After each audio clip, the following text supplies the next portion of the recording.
Here we have a raised vegetable bed, and I want to keep it organic this year. And I think the first thing that you need to consider is the soil that you're putting it in. We don't want any other amendment than perhaps some natural fertilizer. I happen to be using some cow manure right here.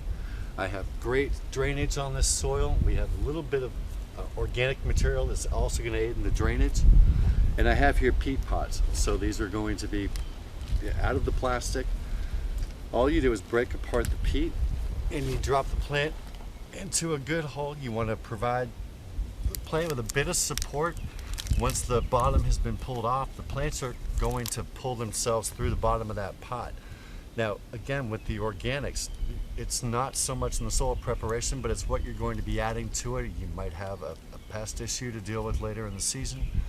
You may also find that you find a plant booster out in your local garden center.